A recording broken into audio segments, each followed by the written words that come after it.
Kadang di mereka pemahaman salafi tidak ada doa setelah salat wajib. Tapi antara sholat sunnah, qobliyah sampai qomat itu justru mereka angkat tangan. Itu kadang mereka bilang, nggak ada loh, Nabi nggak ngajarin gitu. Jadi jangan berdoa gitu. Sikap kita gimana kalau kita? Atau yang hal yang lain tentang mereka bilang bidah gitu. Itu akibat tidak memahami hadis dan membaca kitab-kitab sunnah secara jami', secara utuh. Kitab sunnah kan banyak. Hadis mengenai ma bainal azanain da'watun mustajabah. Antara dua azan, orang Hanafiyah kan qomatnya kayak azan, Pak. Maka hadis ini harus diterjemahkan versi Hanafiyah. Qomat itu yang disebut azan kedua. Antara dua azan ada doa yang mustajab. Gitu ya. Itu kan satu hadis. Kan ada hadis lain. Nabi ditanya, wahai manakah doa yang afdol, yang mustajab? Apa kata Nabi? Fi jawfil lail. Ya. Sulus al-akhir.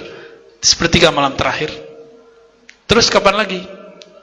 Ba'da kulli maktubah. Setelah sholat wajib. Lo ada kok. Ya, Nabi ngomong kok. Tapi Ibnu Qayyim memfatwakan bareng-bareng jamaah berdoa ba'da sholat bid'ah. Itu fatwa siapa? Ibnu Qayyim. Ibnu Qayyim siapa? Murid Ibnu Taimiyah. Ibnu Taimiyah siapa? Ya imamnya Salafi, wajar dong. Terus apa dalil kita? Dalil kita banyak, ya. Dari semua hadis-hadis itu kemudian ada yang lebih detail. Hadis Imam Al-Hakim. Apa kata Nabi SAW? Tidaklah berdoa, ya, mada'a qaumun, ya, wa ammana ba'duhum. Tidaklah berdoa satu kaum lalu diaminkan oleh kaum yang lain. Illa ajabahullah. Kecuali Allah pasti mengijabahnya. Hadis Imam Hakim, dan hadis ini dianggap sahih oleh beliau. Ini dalilnya kan sahih juga, ya. Terus gimana? Mereka ngotot, enggak yang sahih ini. Nah, ini berarti enggak jami' baca hadisnya. Gitu aja, Pak. Maka orang alim itu seperti yang kita katakan tadi, Abu Ishaq Asy-Syairazi, ketika ditanya satu persoalan dia jawab dengan 40 jawaban. Jika begini, maka jawaban begini. Jika persoalannya berubah, begini. Jadi dirubah, ada seninya. Mereka maunya boleh, tidak boleh. Jadi ketika saya memberikan opsi-opsi begini, dianggap nggak tegas. Ya, nggak apa-apalah.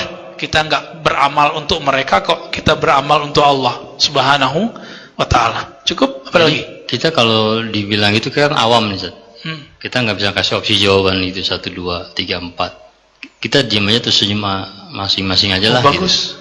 Antum kalau diam nggak debat, ahsan. Ya. Kenapa? Karena orang ketika berdebat, walaupun dia benar, akan ada kekerasan hati, Pak, muncul.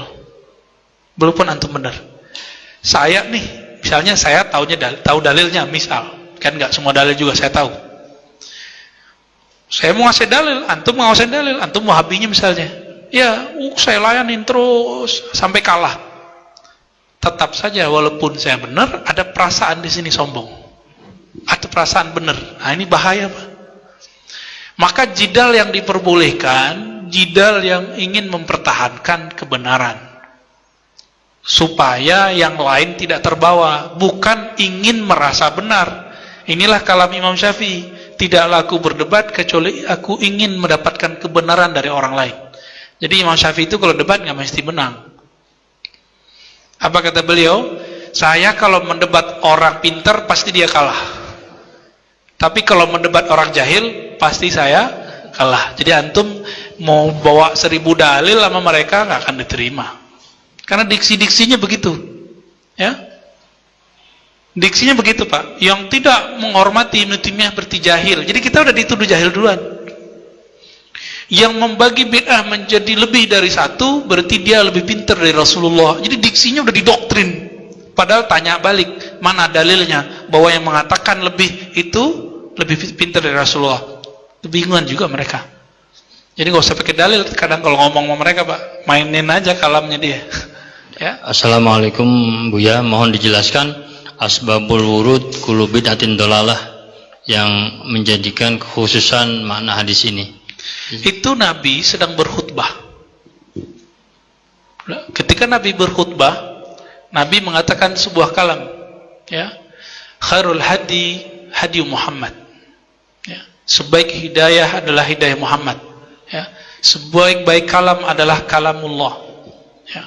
Iyyakum muhdatsatil umur. Jauh-jauhlah kamu dari perkara yang baru. Wa kullu muhdatsatin bid'ah, sampai akhir hadis. Ya. Lalu setelah itu Nabi ganti topik. Udah nggak ada kaitannya. Jadi hadis itu ada topiknya, 3 topik. Pertama tentang menyatakan hidayah, kalam. Yang kedua mengenai bid'ah. Yang ketiga persoalan lain, masuk ke bab muamalat. Jadi hadis ini Nabi sampaikan di salah satu khutbahnya. Bid'ahnya salafi apa? Setiap kali mulai khutbah memulai kalamnya dengan kalam itu. Ya kan? Benar nggak? Itu menurut saya bid'ah juga. Nabi nggak selalu khutbah dengan kalam itu kok. Katanya kalau Nabi tidak melakukan selalu, kita nggak boleh melakukan selalu. Kenapa ente setiap mulai khutbah mulai dengan kalimat itu? Ya. Ini kan lucu ya. Jadi itu hadisnya Nabi sedang berbicara dalam khutbah. Gitu asbabul wurudnya. Wallahu taala alam. Apakah di kalangan Wahabi ada muftinya? Ada. Mereka buat, ada juga namanya apa namanya ya? Hay'ah Kibar Ulama gitu kalau nggak salah. Itu ada di Saudi. Jadi mereka juga punya lembaga fatwa. Nah, inilah lucunya, Pak. Di Saudi itu nggak bisa kita ngomong begini tentang agama. Ada seorang imam Masjidil Haram, beliau agak longgar masalah hukum musik, langsung dipecat dari imam masjid. Gimana tuh? Ya, ntar saya dituduh lagi ente menghalalkan semua. Enggak, ini ulamanya yang banyak. Nanti mereka bawa nama 4 mazhab. Jadi ada salah satu ustadz di Indonesia, ketika masalah musik, dia tumben-tumben bawa 4 imam. Ya, bukannya tadi kita nggak boleh taklid mazhab. Sekarang dia bawa 4 mazhab mengharamkan musik. Ya, yang dia nukil cuma imam yang cocok sama dia. Imam kan banyak. Imam Ghazali memberikan 2 pendapat mengenai musik. Jadi bukan 1 kaul. Imam Surawardi mengatakan 2. Jadi mereka memberikan opsi, haram jika begini, halal jika begini. Kita juga sama, kita mengatakan musik haram jika begini, halal jika begini. Ada penjelasannya nanti, ya. Jadi mereka punya muftinya. Tapi muftinya ada yang resmi, ada yang nggak resmi. Kayak Syekh Albani itu nggak resmi.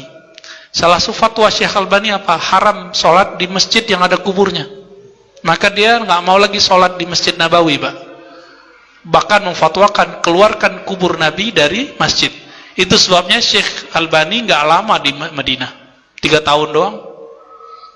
Ulama Wahabinya sendiri nggak sepakat Pak sama Albani, ya. Apalagi fatwa Syekh Albani membid'ahkan sholat tarawih lebih dari 11 rakaat. Di sini berapa tarawihnya? Masih, oh mantap, ya. Terusin Pak itu. Kapan lagi kita bertahan kan? Kata Syekh Albani berapa? Mesti 11, lebih dari 11 sama dengan menambahkan sholat-sholat yang lain menjadi 5 rakaat. Waduh, gawat tuh ya. Jadi dia berfatwa sesuka-suka isi perutnya. Ditanya mengenai persoalan orang-orang yang sedang di Palestina. Orang Islam di Palestina, apa kata dia? Nggak apa-apa, keluar aja.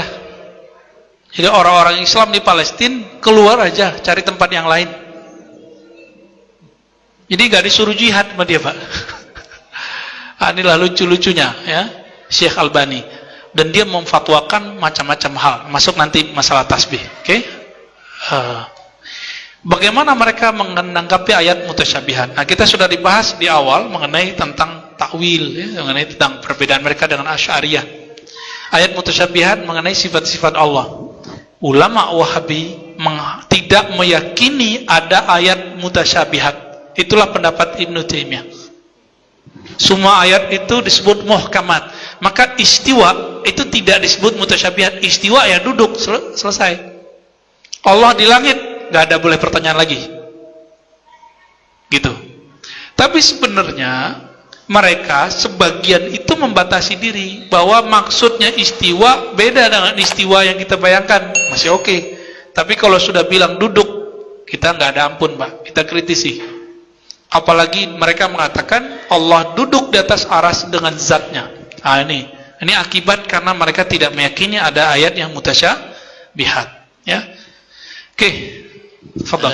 Ada satu. Ibu ada satu nggak? Satu lagi dari Ibu. Sebelum kita tutup ada pertanyaan? Oh, nggak ada, Sat. Udah ya. Iya. Nah, kalau disimpulkan ada dua hal. Pertama tentang fatwa.